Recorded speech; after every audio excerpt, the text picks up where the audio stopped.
పరిశుద్ధాత్మ దేవుడు ఈరోజు మన కొరకు సిద్ధపరిచినటువంటి ధ్యానాంశం ఏంటంటే కాలము, లోకము, అంతము. అంశము మళ్ళీ చెప్తున్నా, వినండి. కాలము, లోకము, అంతము. ఈ మూడు ప్రాముఖ్యమైన విషయాల గురించి పరిశుద్ధాత్మ దేవుడు ఈరోజు మనతో మాట్లాడాలని ఆశపడుతూ ఉన్నాడు. పరిశుద్ధ గ్రంథం నుండి అపోస్తలుడైన పౌలు గారు కొరింథీయులకు రాసినటువంటి మొదటి పత్రిక 7వ అధ్యాయము 29 నుండి 31 వచనాల వరకు చదివితే మనకు కొన్ని విషయాలు అక్కడ వ్రాయబడి ఉన్నాయి. కొరింథీయులకు రాసినటువంటి మొదటి పత్రిక 7వ అధ్యాయము 29 నుండి 31 వచనాలు. సహోదరులారా, నేను చెప్పునదేమనగా, కాలము సంకుచితమై ఉన్నది గనుక ఇక మీదట భార్యలు కలిగిన వారు భార్యలు లేనట్టును, ఏడ్చువారు ఏడవనట్టును, సంతోషపడువారు సంతోషపడనట్టును, కొనువారు తాము కొనినది తమది కానట్టును, ఈ లోకమును అనుభవించువారు అమితముగా అనుభవించనట్లును ఉండవలెను. ఏలయనగా ఈ లోకపు నటన గతించుచున్నది. జాగ్రత్తగా గమనించండి. పౌలు గారు కొన్ని ప్రాముఖ్యమైన సంగతులను సంఘానికి తెలియపరుస్తున్నాడు. అదేమిటంటే, కాలము సంకుచితమై ఉన్నది. రెండవది, ఈ లోకపు నటన గతించబోతున్నది. కాబట్టి జీవిస్తున్న వారు చాలా జాగ్రత్తగా జీవించాలి అని చెప్తున్నారు. ప్రియమైన సహోదరి సహోదరులారా, ఇక్కడ ఈ వాక్యములో మనకు కనిపించేటువంటి 3 ప్రాముఖ్యమైన విషయాలు ఏంటంటే, ఒకటి కాలము, రెండోది లోకము, మూడోది అంతము. ఈ 3 ప్రాముఖ్యమైన విషయాలు ఇందులో కనిపిస్తాయి. మొట్టమొదట పౌలు గారు ఏమంటున్నారంటే, కాలము గురించి చెప్తున్నారు. కాలము అంటే సమయము, టైం. పరిశుద్ధ గ్రంథంలో కాలము గురించి ఒక మాట రాయబడింది. ఈ 3 విషయాల గురించి ఈరోజు నేను మీకు పంచాలనుకుంటున్నా. మొదటిది కాలము, రెండవది లోకము, మూడవది అంతం. ఈ కాలానికి, లోకానికి, అంతానికి మనకు సంబంధం ఉంది. ఎందుకంటే అక్కడ రాయబడిన మాటలు, కాలము సంకుచితమై ఉన్నది అని పౌలు గారు సంఘానికి తెలియజేస్తూ ఉన్నాడు. అలాగే ఎలాగ జీవించాలో కూడా సంఘానికి తెలియజేస్తూ ఉన్నాడు.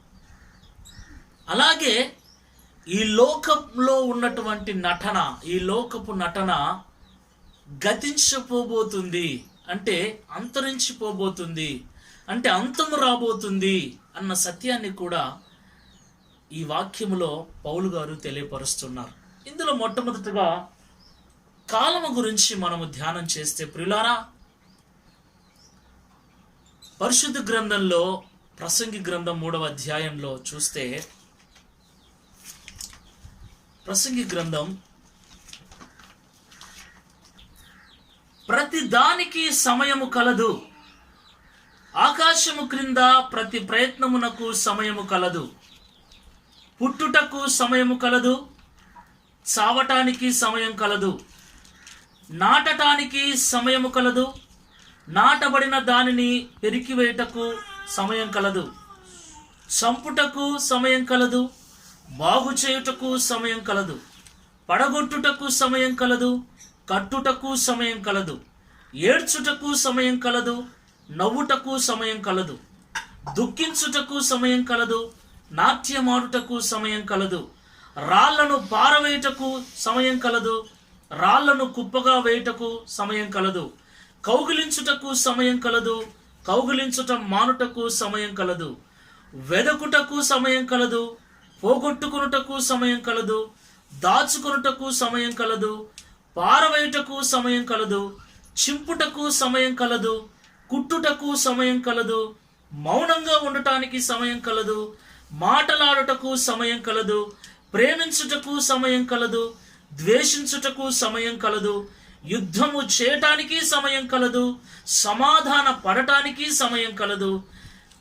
తర్వాత 11వ వచనంలో చూస్తే, దేని కాలమందు అది చక్కగా నుండునట్లు సమస్తమును ఆయన నియమించి ఉన్నాడు. Praise the lord. దేవుడు మన జీవితంలో జరిగే ప్రతి దానికి కూడా ఒక సమయాన్ని నిర్ణయించాడు. దీనిని నిర్ణయ కాలము అంటారు. నిర్ణయించినటువంటి సమయము. ఉదాహరణగా తల్లి గర్భములో పిండము 10 నెలలు ఉండాలి. అది దేవుడు నిర్ణయించిన సమయం. 10 నెలల కంటే ముందు వచ్చిన, 10 నెలల తర్వాత వచ్చిన చాలా మార్పులు సంభవిస్తాయి. అలాగే మనము ఒక పంట వేస్తే అది 3 నెలల పంట అయితే 3 నెలల వరకు పంట చేతికి రాదు. 6 నెలల పంట అయితే 6 నెలల వరకు పంట రాదు. సంవత్సరం పంట అయితే సంవత్సరం వరకు మన చేతికి పంట రాదు. ఇలాగా ఏది జరగాలన్నా కూడా దాని సమయంలో జరుగునట్లు దేవుడు ప్రతిదానికి ఒక సమయాన్ని ఇచ్చాడు. ప్రతిదానికి సమయం కలదు. పెళ్ళైన తర్వాత పిల్లలు పుట్టాలంటే దేవుడు ఒక సమయాన్ని నిర్ణయించాడు. పెళ్లి కావటానికి ఒక సమయం. నేను 5 ఏళ్లకు 10 ఏళ్లకే పెళ్లి చేసుకుంటానంటే కాదు. పెళ్లి చేసుకోవాలంటే దానికి ఒక సమయం ఉంది. పెళ్ళైన తర్వాత పిల్లలు పుట్టాలి అంటే దానికి ఒక సమయం ఉంది. పెళ్ళైన వాళ్ళ వంటి పిల్లలు కావాలంటే పుడతారా? కాదు. తెలివి వచ్చిన వాళ్ళ వంటి, వయసు వచ్చిన వాళ్ళ వంటి నాకు పెళ్లి కావాలంటే అవుతుందా? కాదు. ఎందుకు కాదు అంటే మన జీవితంలో ఏమి జరగాలి అన్నా దేవుడు ఒక కాలాన్ని నిర్ణయించాడు. మనము తల్లి గర్భములో రూపింపబడక మునిపే మన జీవితాన్ని నిర్ణయించిన దేవుడు ఎప్పుడు ఏది ఎలా జరగాలనో ఎప్పుడు జరగాలనో దేవుడు నిర్ణయించాడు. అదే ప్రసంగి భక్తుడు చెప్తున్నాడు, సొలొమోను భక్తుడు చెప్తున్నాడు, ప్రతి దానికి సమయం ఉంది. నాటటానికి నారు నాటాలి అంటే, విత్తనాలు నాటాలి అంటే ఎండాకాలం పోయి విత్తనాలు నాటితే అవుతుందా? కాదు. పంట వేసే కాలం ఒకటి ఉంది, వేసిన పంట కోసే కాలం ఒకటి ఉంది. ఈ కాలాలను ఎవరు నిర్ణయించారు? సృష్టిని ప్రారంభించినప్పుడు ఆదికాండం 1వ అధ్యాయంలో దేవుడు సృష్టిని ప్రారంభించినప్పుడే దేనికి దాని కాలాన్ని, విత్తనాలు నాటటానికి, కోతలు కొయ్యటానికి, ఊడ్చటానికి, నాట్యం ఆడటానికి, ప్రతి దానికి కూడా ఒక టయాన్ని నిర్ణయించాడు. ఎప్పుడు నాట్యం ఆడాలి, ఎప్పుడు వెదకాలి, ఎప్పుడు మౌనంగా ఉండాలి, ఎప్పుడు ఏడవాలి, ఎప్పుడు నవ్వాలి, ఎప్పుడు పడగొట్టాలి, ఎప్పుడు కట్టాలి. మనం అనుకుంటుంటాం అనుకోకుండా జరిగిందని. ఏది అనుకోకుండా జరగదు. ప్రతి దానికి కూడా ఒక సమయం. నువ్వు నేను అనుకున్నా అనుకోకపోయినా దేవుడు నిర్ణయించిన కాలంలో, దేవుడు నిర్ణయించిన సమయంలో దేవుడు ఏదైతే జరగాలని నిర్ణయించాడో అది జరగక మానదు. అదే బైబిల్లో మనం చదువుకున్న మాట. ప్రతి దానికి కూడా ఒక సమయం ఉంది. దేవుడు నిర్ణయించినటువంటి సమయాన్ని నిర్ణయ కాలము. అబ్రహాముకు సంతానం లేదు. అబ్రహాముకు సంతానం లేనప్పుడు దేవుడు నేను నీకు సంతానం ఇస్తానని 75 సంవత్సరాల వయసులో అబ్రహాముకు వాగ్దానం చేశాడు. 75 సంవత్సరాల వయసులో దేవుడు వాగ్దానం చేసినప్పటి నుంచి అబ్రహాము ప్రతి సంవత్సరం ఎదురు చూస్తూ ఉన్నాడు. ఈ సంవత్సరానికి ఎన్ని నెలలు? 12 నెలలు. పిల్ల పుట్టడానికి ఎన్ని నెలలు? 10 నెలలు. సో ప్రతి సంవత్సరము కూడా అబ్రహాము ఎదురు చూస్తూ ఉన్నాడు. 85, 90, 95, 96, 97 ఇలాగా ఎదురు చూస్తూనే ఉన్నాడు. కానీ అబ్రహాముకు సంతానం కలగట్లేదు. కానీ ఒక ప్రాముఖ్యమైన సంగతి ఇస్సాకు పుట్టినప్పుడు అక్కడ లిఖించబడి ఉంది. ఆదికాండంలో మనం చూస్తే ఆదికాండంలో 1వ వచనం, యెహోవా తాను చెప్పిన ప్రకారము శారాను దర్శించెను. యెహోవా తానిచ్చిన మాట చొప్పున శారాను గూర్చి చేసెను. ఎట్లనగా దేవుడు అబ్రహాముతో చెప్పిన నిర్ణయ కాలములో శారా గర్భవతి అయి అతని ముసలితనమందు అతనికి కుమారుణ్ణి కనెను. ఏ కాలంలో? దేవుడు నిర్ణయించిన కాలములో, నిర్ణయ కాలములో. కాబట్టి మనము ఎంత తొందరపడ్డా, ఎంత లేట్ అవుతుందని అనుకున్నా మనం చేసేది ఏం లేదు. మనం ఎదురు చూడటం తప్ప. ఎందుకంటే ప్రతిదానికి దేవుడు ఒక కాలాన్ని ఉంచాడు. ఈరోజు మనం ఏడుస్తున్నాము అంటే ఏడవటానికి దేవుడు నిర్ణయించిన సమయం ఇది. మనం సంతోషిస్తున్నాము అంటే మనం సంతోషించడానికి దేవుడు నిర్ణయించిన సమయం ఇది. ఈరోజు మనం బాధపడుతున్నాము అంటే బాధపడటానికి దేవుడు నిర్ణయించినటువంటి కాలం ఇది. ఈరోజు మనము ఇబ్బందుల్లో ఉన్నామంటే మనం ఇబ్బంది పడటానికి, ఈరోజు మనం విడిపించబడ్డామంటే మనం విడిపించబడటానికి, ప్రతి దానికి కూడా దేవుడు ఒక సమయాన్ని మన జీవితంలో నిర్ణయించాడు. ఆ నిర్ణయించినటువంటి సమయంలో మనం ఇందాక చదువుకున్నట్లు ఆ దాని కాలములలో అది జరుగునట్లుగా దేవుడు సమస్తమును చక్కగా నిర్ణయించాడు. దాని కాలములలో, దేని కాలములలో? దేవుడు దేని కాలమందు అది చక్కగా నుండునట్లు, దేని కాలంలో అది చక్కగా జరుగునట్లు జరిగిపోతుంది. అంతే. మనము ఎదురు చూడాలి. దేవుడు నిర్ణయించినటువంటి కాలములో మనకు ఉద్యోగం రావాలా, మనకు సంతానం కలగాల, మనకు ప్రమోషన్ రావాలా, మన పిల్లలకు పెళ్ళిళ్ళు కావాలా, మన పిల్లలు మరి ఆశీర్వదించబడాలా, ఏం కావాలి? అలాగే మన ఆయుష్కాలం, దేవుడు మన ఆయుష్కాలానికి కూడా ఒక నిర్ణయాన్ని ఉంచాడు. నిర్ణయ కాలం, ఇంత కాలము, ఇన్ని సంవత్సరాలు, ఈ సంవత్సరంలో జరుగుతుంది, ఇన్ని సంవత్సరాలకు జరుగుతుంది.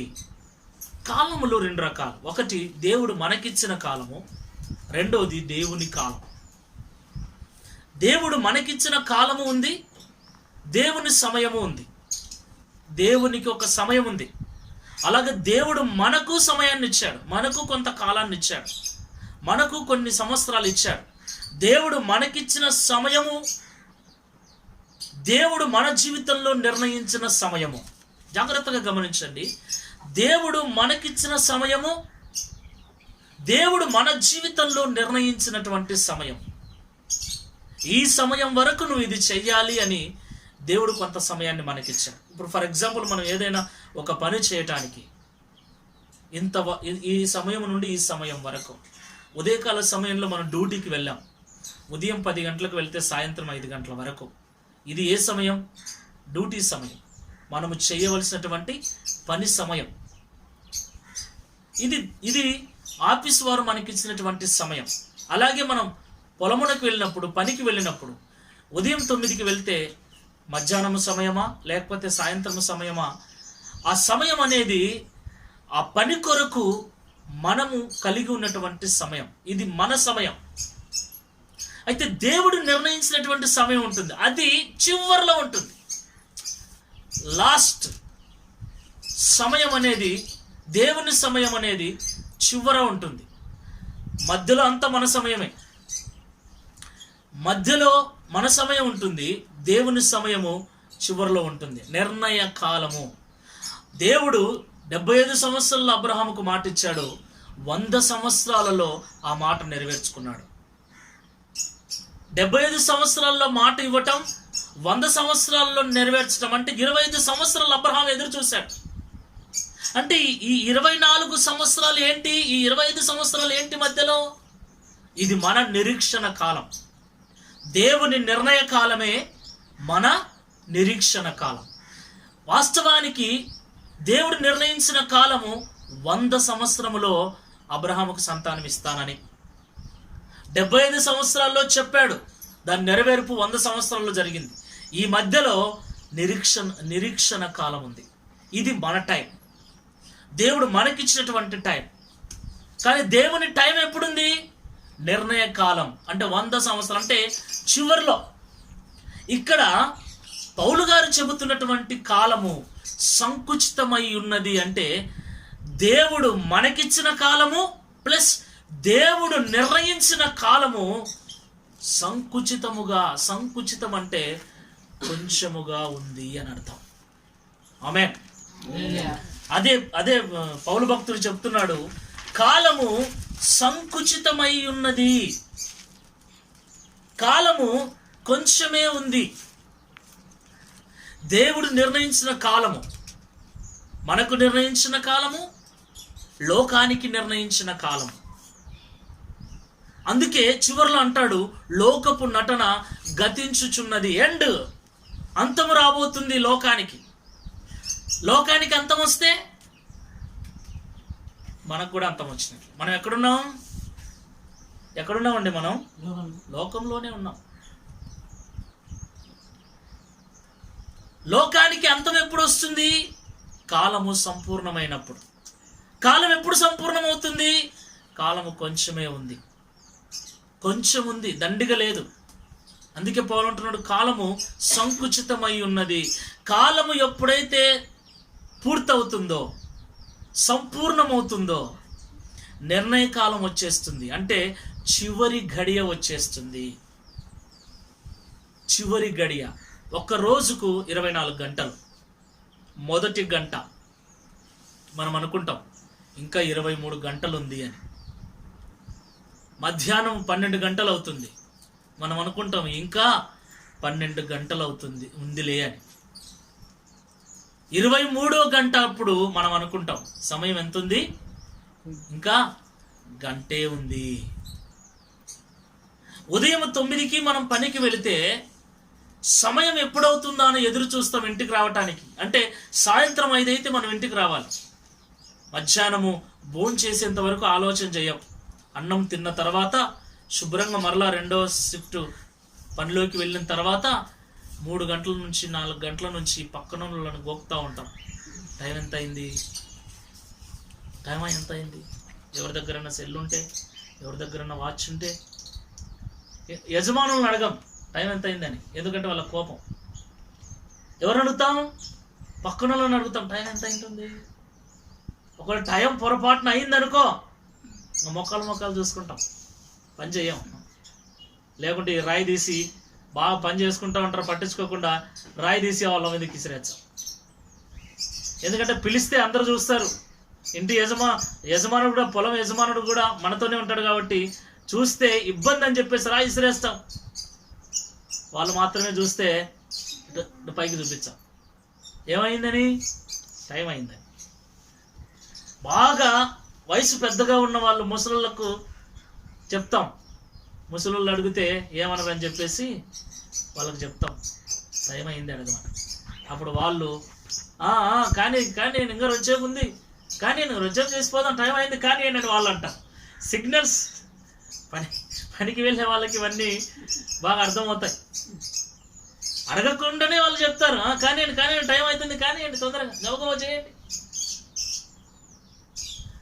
ప్రియమైన సహోదరులారా, సమయము దగ్గర పడే కొద్దీ ఇంకా కొంచెమే ఉంది అని మనకు అర్థమవుతుంది. దేవుడు ఇక్కడ ఏం చెప్తున్నాడంటే, మన పనికి సమయం కొంచెముగా ఉందని మనకు ఎలా అర్థమవుతుందో, ఈ యుగానికి, ఈ లోకానికి, మన జీవితానికి సమయం ఇంకా లేదు.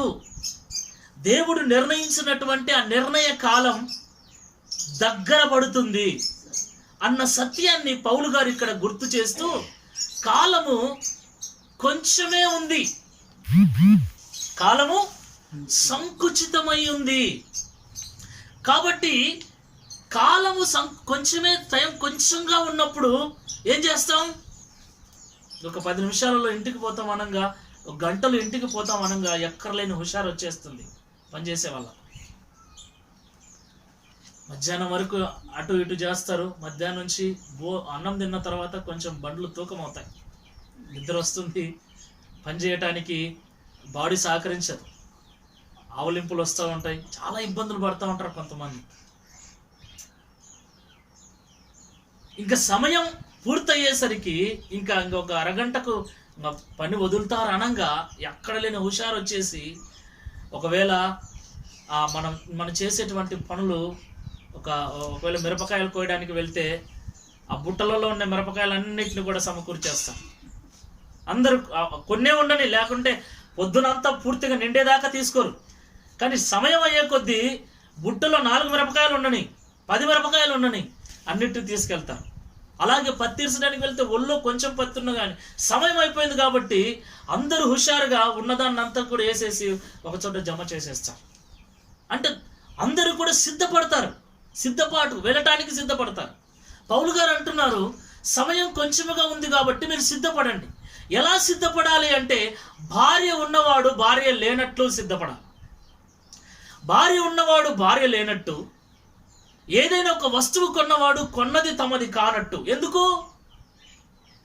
ఈ లోకంలో నుండి మనం భార్యను తీసుకుపోలేం, ఈ లోకంలో ఉన్న వస్తువులను తీసుకొని పోలేం, ఈ లోకంలో ఉన్న మనం సంపాదించిన సంపాదన తీసుకొని పోలేం. అన్ని విడిచిపెట్టి పోవాలి. కాబట్టి వాటి మీద వ్యామోహాన్ని విడిచిపెట్టండి. సమయం కొంచెమే ఉంది, వీటన్నిటిని విడిచిపెట్టి వెళ్ళేటువంటి సమయం దగ్గర పడింది. కాబట్టి ఓ క్రైస్తవులారా, ఒక దేవుని విశ్వాసులారా, మీరు సిద్ధపడండి. ఏంటి మీరు పడాల్సిన సిద్ధం అంటే, కాలము కొంచెముగా ఉందని తెలుసుకొని ఇక ఈ లోకం మీద వ్యామోహాన్ని విడిచిపెట్టి, ఈ లోకం మీద ఆశలు విడిచిపెట్టి, ఈ లోకంలో మీరు సంపాదించిన ఆస్తుపాస్తుల మీద వ్యామోహాన్ని విడిచిపెట్టి, పట్టుకొని ఇది నాదని గిర్ర గీసుకొని, వాదించుకొని, పోట్లాడుకొని ఇంతకాలం చేశారు. జానడ భూమి కోసం పోట్లాడుకున్నారు, పొడుచుకున్నారు, కొట్టుకున్నారు, తన్నుకున్నారు. కానీ ఇక కొట్లాటలకి, మనస్పర్ధలకి, సమస్యలకి అవకాశం లేదు, సమయం లేదు. కాబట్టి ఈ లోకంలో మీరు ఏం కలిగి ఉన్నారో వాటన్నిటిని కూడా మీవి కానట్లుగా జీవించండి. చివరికి భార్య విషయంలో కూడా, పిల్లల విషయంలో కూడా, ఇంటి విషయంలో, పొలాల విషయంలో కూడా సంతోషంగా సుఖిస్తూ ఉన్నావా? జీవితాన్ని ఎంజాయ్ చేస్తున్నావా? జాగ్రత్త, తగ్గించుకో కొంచెం. ఎందుకంటే సమయము కొంచెముగా ఉంది, నిర్ణయించినటువంటి సమయము దగ్గర పడింది. ఏంటి నిర్ణయించినటువంటి సమయం? ఈ లోకము గతించటానికి దేవుడు నిర్ణయించినటువంటి సమయం. Praise the lord. కాబట్టి కాలము విషయంలో మనము చాలా జాగ్రత్తగా ఉండాలి. ఇంకా సమయం ఉందిలే, ఇంకా నేను ఈరోజు నాకు 15 ఏళ్ళే, లేకపోతే ఈరోజు నాకు 30 ఏళ్ళే, ఇంకా నాకు 40 ఏళ్ళు 50 ఏళ్ళ ఆయుష్ ఉందిలే, ఇంకా నేను ఎంతగైనా జీవించవచ్చులే, ఎలాగైనా సంపాదించవచ్చులే, ఎలాగైనా బ్రతకొచ్చులే అనే ఆలోచనలను మనం ప్రక్కన పెట్టేసి, ఈ క్షణం వరకు మనం ఎలాగున్నాం, ఈ దినం వరకు మన జీవితం ఏంటి, మన పరిస్థితి ఏంటి, అంతవరకే మనం చూడాలి. బైబిల్ చెప్తుంది, రేపేమి జరుగునో